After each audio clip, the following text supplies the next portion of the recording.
اعوذ باللہ من الشیطان الرجیم، بسم اللہ الرحمن الرحیم۔ السلام علیکم پیارے ساتھیوں، امید کرتے ہیں کہ آپ بالکل خیریت سے ہوں گے، اور ہم آپ کو جس طرح یہاں سے بتاتے ہیں اور چیزیں سکھاتے ہیں، امید کرتے ہیں کہ آپ اس پہ عمل بھی کرتے ہوں گے اور اسی کے مطابق اپنے رمضان کو گزار رہے ہوں گے۔ تو پیارے ساتھیوں چلتے ہیں اور ملتے ہیں اپنے دوستوں سے۔ تو پیارے ساتھیوں السلام علیکم۔ وعلیکم السلام۔ کیسے ہیں آپ سب؟ الحمدللہ۔ روزے رکھ رہے ہیں؟ جی تو سارے روزے رکھیں، آپ نے چاروں روزے رکھیں؟ جی ماشاء اللہ۔ اور قرآن تو پڑھتے ہوں گے؟ جی سلمان بھائی قرآن پڑھتے ہیں نا؟ جی ماشاء اللہ۔ تو پیارے سے دیکھا ہمارے دوست بھی قرآن پڑھتے ہیں اور روزے بھی رکھتے ہیں، تو ہم امید کرتے ہیں کہ آپ بھی روزے رکھ رہے ہوں گے اور قرآن کی تلاوت زیادہ سے زیادہ کر رہے ہوں گے اور اپنے اس قیمتی وقت کو ضائع نہیں کر رہے ہوں گے۔ تو پیارے ساتھیوں، جس طرح ہم ہمیشہ کی طرح آغاز کرتے ہیں تلاوت قرآن مجید سے، تو آج بھی ہم اس کلاس کا آغاز تلاوت قرآن مجید سے کرتے ہیں۔ تو پیارے ساتھیوں، آج بھی ہم سنتے ہیں تلاوت قرآن مجید۔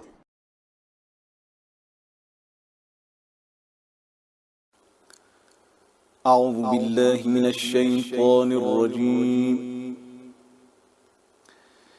بسم اللہ الرحمن الرحیم۔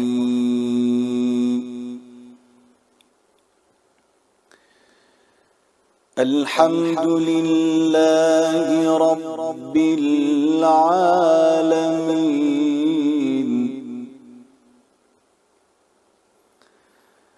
الرحمن الرحیم،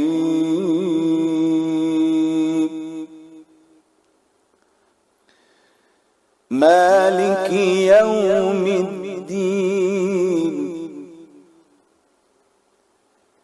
إياك نعبد وإياك نستعين،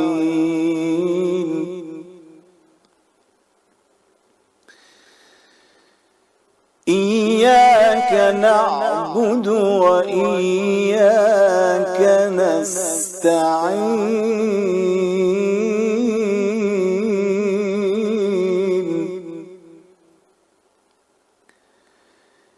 اهدنا الصراط المستقيم،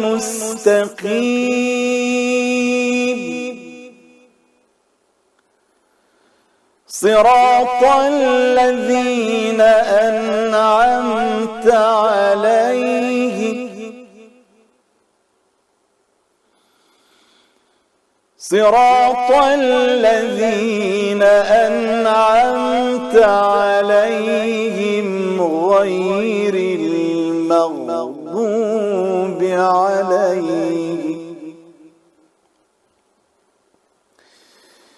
غير المغضوب عليهم ولا الضالين۔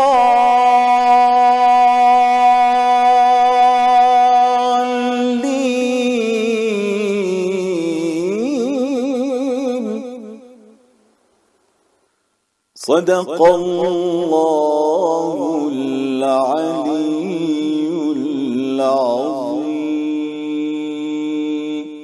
جی تو پیارے ساتھی، آپ نے سنی تلاوت قرآن مجید، اور ہم امید کرتے ہیں کہ آپ نہ صرف پڑھتے ہیں تو قرآن کو، بلکہ آپ اس پہ عمل بھی کرتے ہیں اور اس کو ضرور سمجھنے کی کوشش کرتے ہیں۔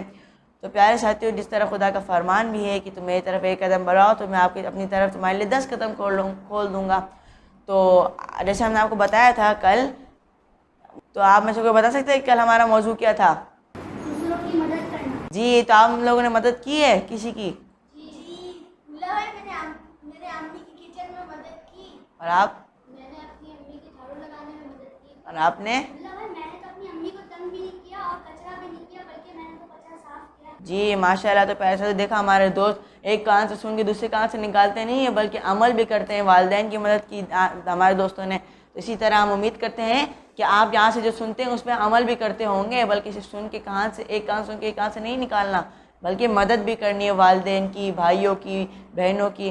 تو پیارے ساتھیوں، آپ لوگ مجھے بور نظر آ رہے ہیں اور ابھی کہانی کا ٹائم بھی ہو گیا ہے، تو چلتے ہیں اور سنتے ہیں ایک کہانی۔ یہ کہانی ہے دو دوستوں کے بارے میں، بہت گہرے گہرے دوست ہیں، احمد اور آصف۔ تو یہ دونوں بہت گہرے دوست تھے۔ تو ایک دن احمد پریشان نظر آ رہا تھا، تو پھر آصف نے اس سے پوچھا کہ آپ آج اتنے پریشان کیوں نظر آ رہے ہو؟ تو احمد نے بولا میری آج فیوریٹ پین تھی میری، وہ کھو گئی ہے، گم ہو گئی ہے۔ تو آصف نے کہا چلو جاؤ صدقہ سمجھو، اس طرح بچے بولتے ہیں عموماً صدقہ سمجھو۔ تو تو احمد پریشان ہو گیا بھئی یہ صدقہ کیا ہوتا ہے. وہ گھر گیا, اس نے اپنے ابو سے پوچھا کہ بابا اب مجھے بتائیں کہ صدقہ کیا ہوتا ہے. اس کے ابو نے اس کو بتایا کہ کسی کو خوش کرنے کے لیے, کسی کی مدد کرنے کے لیے اپنے مال میں سے کچھ حصہ لینا اور دوسروں کو دینا, اسے کیا ہوتا ہے, اسے کیا کہتے ہیں, صدقہ کہتے ہیں. تو وہ بولتے ہیں اچھا مجھے تو پتہ ہی نہیں تھا, مجھے پتہ چل گیا. تو پھر اس کے ابو اس کو ایک حدیث بھی سناتے ہیں کہ جس طرح آنکھ کو پانی بجھا دیتا ہے اسی طرح گناہوں کو صدقہ ختم کر دیتا ہے. یعنی اگر آپ صدقہ دو گے تو آپ کے سارے گناہ, تو اس کو بچل جاتا ہے کہ صدقہ کیا ہوتا ہے. پھر وہ بولتے ہیں میں بھی آج سے صدقہ دوں گا. تو وہ اپنے ابو سے پھر پوچھتا ہے کہ بابا میری وہ جو پین گم ہو گئی تو میرے دوست نے مجھے, آصف نے کہا تھا کہ وہ صدقہ گئی سمجھو, تو کیا وہ صدقہ ہے؟ اس کے بولو نہیں, گمی ہوئی چیز صدقہ نہیں ہوتی, بلکہ جو اپنی اپنی خوشی سے کسی کو دو, کسی کی مدد کرنے, کسی کو خوش کرنے, تو وہ صدقہ ہوتا ہے. گمی ہوئی چیز کو صدقہ نہیں کہتے. تو وہ پھر وہ بولتا ہے اب تو میں اپنے دوست کو چھوڑوں گا نہیں. وہ کل اسکول جاتے ہیں اور آصف کو پکڑ لیتے ہیں, بھائی کیا آپ مجھے بتاؤ کہ آپ نے تو اس طرح کہا تھا کہ صدقہ گئی پین میری, تو لیکن میرے ابو نے تو بولا کہ پین ایسے گمی ہوئی چیز کو صدقہ نہیں کہتے. تو وہ پین صدقے میں نہیں گئی بلکہ وہ پین کھو گئی ہے میری. تو پھر اس نے بولا تو صدقہ کیسے دیتے ہیں؟ آصف نے بولا آپ کے ابو نے آپ کو بتایا تو مجھے بتاؤ نا صدقہ کیسے دیتے ہیں. تو اس کے ابو نے اس کو آداب صدقے کے بتائے, لیکن آپ بتا سکتے ہیں کون کون سے آداب ہوتے ہیں صدقے دینے کے؟ صدقہ دینے کے صرف خدا کے لیے صدقہ دینا چاہیے. جی ماشاء اللہ, صرف خدا کے لیے, بلکہ ریاکاری کے لیے کسی کو کہ دوسرے مجھے اچھا سمجھ لیتا ہے. میں نے آپ کو پہلے بھی بتایا تھا کہ امام علیہ السلام دیتے تھے صدقہ چھپ چھپ کر, یعنی کسی کو پتہ بھی نہیں چلتا تھا. دروازے پہ جاتے تھے, ضرور ان کی ضرورت, غریبوں کی ضرورت کا سامان رکھ کے نوک کر کے چلے آتے تھے, تو کسی کو پتہ بھی نہیں چلتا تھا کہ صدقہ دیا ہے, کس نے مجھے دیا ہے. تو اس طرح یعنی خدا کو خوش کرنے کے لیے, تاکہ کوئی دیکھے, ایسے نہیں کہ مجھے وہ دیکھ رہا ہے مجھے وہ بولے گا ماشاء اللہ دیکھو کتنے پیسے دے رہا ہے, یہ کتنا اچھا بچہ ہے, ایسے نہیں, لیکن صرف خدا کو خوش کرنے کے لیے صدقہ دینا چاہیے. ہمیں اپنی پسندیدہ چیزوں میں سے صدقہ دینا چاہیے. ماشاء اللہ, اور ہم کو صدقہ دوسروں سے چھپا کے دینا چاہیے. ماشاء اللہ. تو پیارے ساتھیوں, دیکھا ہمارے دوستوں کو آداب بھی پتہ ہے, تو امید کرتے ہیں آپ لوگ صدقہ دیں گے آئندہ کے بعد. دیں گے پکا؟ ماشاء اللہ. تو پیارے دوستوں, آپ بھی امید کرتے ہیں کہ روز صدقہ دینا شروع کریں, کیونکہ صدقہ بہت سی گناہوں کو ختم کر دیتا ہے اور بلاؤں کو دور کر دیتا ہے. تو پیارے ساتھیوں, ایک اور کہانی ہے میرے پاس جو میں آپ لوگوں کو سناؤں گا آج, کیونکہ آپ لوگوں کو کہانی بہت پسند ہے اور دوستوں آپ کو بھی پسند ہے, اسی لیے آپ کو کہانی بھی سناؤں گا. لیکن ابھی چلتے ہیں ایک چھوٹے سے وقفے کی جانب. جی تو پیارے ساتھیوں, ہم آپ کو اپنی کلاس میں ایک اور مرتبہ خوش آمدید کہتے ہیں. تو ہمیں آپ کو سنانے والا تھا ایک کہانی. یہ کہانی ہے ایک دکاندار کے بارے میں. اس کی دکان بہت اچھی, خوبصورت اور بہت بڑی ہوتی ہے, لیکن اس کی دکان میں کوئی کچھ خریدنے آتا ہی نہیں ہے. تو وہ بہت پریشان ہو جاتا ہے. تو اب اس کے دوست بولتا ہے کہ کیا تم ملاوٹ کرو نا, ملاوٹ کرو کہ سارے خریدنے آئیں گے, مسئلہ نہیں ہے, کرو چھپ چھپ کے کر لو, کسی کو کیا پتہ چلے گا. تو وہ سوچتا ہے کہ ہاں یہ میں کر سکتا ہوں.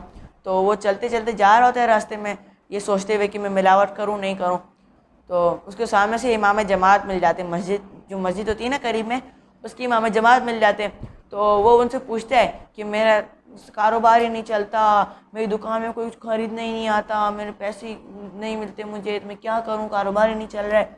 تو اس کی امام جماعت کہتے ہیں کہ آپ صدقہ دو, صدقہ دو گے تو آپ کے مال میں اضافہ ہو جائے گا. تو وہ پھر بولتا ہے ٹھیک ہے, اس کو دو راستے ہوتے ہیں اس کے سامنے, ایک ملاوٹ کا اور ایک صدقہ دینے کا. بولتا ہے ملاوٹ کرنا تو بہت بری بات ہے, لیکن صدقہ دینا اچھی بات ہے اور برکت بھی ہوگی, اضافہ ہو جائے گا مال میں. تو وہ بولتے ہیں کیوں نہ میں صدقہ دوں. پھر وہ بولتا ہے ٹھیک ہے آج سے میں صدقہ دوں گا. پھر وہ روز تھوڑا تھوڑا صدقہ دیتا ہے. تو اس کے اور کسٹمرز آتے ہیں, اس سے دکان میں خریداری ہوتی ہے, اس کا کاروبار بہت بڑھ جاتا ہے, اور جو پریشان ہوتا ہے نا وہ, اس کی پریشانی بھی بالکل ختم ہو جاتی ہے. یعنی صدقہ دینے سے برکت بھی ہوتی ہے. جی, صدقہ دینے سے مال میں اضافہ ہوتا ہے اور آپ کا جو مال ہے وہ ڈبل ہو جاتا ہے. ہماری مشکل آسان ہو جاتی ہے. جی, مشکل بھی آسان ہو جاتی ہے. اور سب سے امپورٹنٹ بات کہ ہم صدقہ اللہ کو خوش بھی کر دیتا ہے. جی, کیونکہ ہم دوسروں کی مدد کرتے ہیں, اور دوسرے کی مدد کرنے سے کیا ہوتا ہے, اللہ تعالیٰ ہم سے راضی ہو جاتے ہیں اور خوش ہو جاتے ہیں. تو پیارے ساتھیوں, امید کرتے ہیں کہ آپ کو یہ کہانی پسند آئی ہوگی, اور انشاءاللہ آپ بھی آج صدقہ دینا شروع کریں گے. صدقہ دینے کا ایک فائدے نہیں بلکہ بہت سارے فائدے ہیں، اور ان میں سے ایک فائدہ رسول خدا نے بتایا ہے کہ صدقہ دو اور اپنے اور اپنے رب کے درمیان تعلق کو پیدا کرو، تو آپ کی مدد کی جائے گی اور آپ کو رزق دیا جائے گا. جس کا مطلب ہمیں رزق بھی دے گا، ہماری مدد بھی کرے گا خداوند متعال، اور اس سے ہمارے اور خداوند متعال کے درمیان تعلق بھی پیدا ہو جائے گا. میرے کو امام محمد باقر علیہ السلام کا ایک فرمان یاد آ گیا. جی بچوں، میں نے آپ کو یاد ہوگا کہ میں نے اپنے دوستوں کو کہا تھا، اسائنمنٹ دیا تھا کہ ایک حدیث لے کے آنی ہے، تو آپ لوگ لائیں حدیث؟ چلو آپ چاہے پہلے آپ سنائیں، کیونکہ آپ کو یاد آ گیا تو آپ پہلے سنائیں، میں تو بھول ہی گیا تھا. ہاں جیسے عبداللہ بھائی، امام محمد باقر علیہ السلام کی یہ حدیث ہے کہ امام محمد باقر علیہ السلام فرماتے ہیں صدقہ لینا 10 بلا کو دور رکھتا ہے، آخرت میں باعث ہوتا ہے، ہم جنت جائیں اس کو باعث ہوتا ہے، اور بری موت سے بچاتا ہے. جی، بری موت کا مطلب کیا؟ یعنی کسی ایکسیڈنٹ میں یا کوئی بہت بڑی بیماری سے. جی خداوند متعال بری موت سے بچاتا ہے. یعنی جو آپ فرشتہ موت کون ہے جو آپ کی روح قبض کرتا ہے؟ اسرائیل. جی بالکل درست بتایا آپ نے. وہ آپ کے پاس بری گندی شکل میں نہیں آئے گا بلکہ اچھی شکل میں آپ سے آپ کو ایسے روح قبض کرے گا، آپ کو پتہ بھی نہیں چلے گا، دردناک موت نہیں ہوگی. یہ امام باقر علیہ السلام کا فرمان ہے. چلے آپ دونوں سنائیں ایک اور حدیث. جی آپ سنائیں ابھی. رسول اللہ صلی اللہ علیہ وآلہ وسلم نے فرمایا نماز دین کا ستون ہے. ماشاء اللہ. رسول نے فرمایا کہ رمضان میں جنت کے دروازے کھل جاتے ہیں اور جہنم کے دروازے بند ہو جاتے ہیں. جی ماشاء اللہ. تو دیکھا پیارے ساتھیوں، ہمارے دوستوں نے کتنی اچھی حدیثیں سنائی ہیں، لیکن آپ نے ابھی تک ہمیں کوئی حدیث نہیں بھیجی. کیوں؟ یہ تو بہت غلط بات ہے. دیکھیں ہمارے دوست اتنی محنت کرتے ہیں، یعنی عمل بھی کرتے جو ہم بتاتے ہیں، لیکن آپ تو ہمیں کوئی حدیث، کوئی تلاوت کچھ بھی نہیں بھیجتے. تو پیارے ساتھیوں، آپ کو بھی چاہیے کہ ہمیں کوئی حدیث یا کوئی تلاوت روزانہ ایک بھیجے تو مسئلہ نہیں ہے، تاکہ ہمارے علم میں بھی اضافہ ہو. تو انشاءاللہ ہم وہ ویڈیو جو آپ بھیجیں گے، وہ آڈیو یا وہی بات جو آپ کہیں گے، وہ ہم آپ یہاں سے بھی بتائیں گے کہ ہمارے اس دوست نے ہمیں یہ حدیث بھیجی ہے. تو پیارے ساتھیوں، ہم امید کرتے ہیں کہ آپ کو آج کی ہماری کلاس پسند آئی ہوگی، آپ کو کہانی سننے میں مزہ آیا ہوگا، اور انشاءاللہ آئندہ کے بعد آپ صدقہ ضرور دیں گے. تو پیارے ساتھیوں، آپ صدقہ دیں گے؟ ماشاءاللہ. تو پیارے ساتھیوں، ملتے ہیں اگلی کلاس میں. تب تک کے لیے ہمیں اجازت دیجیے. ہمیں دعاؤں میں یاد رکھیے گا. اللہ حافظ.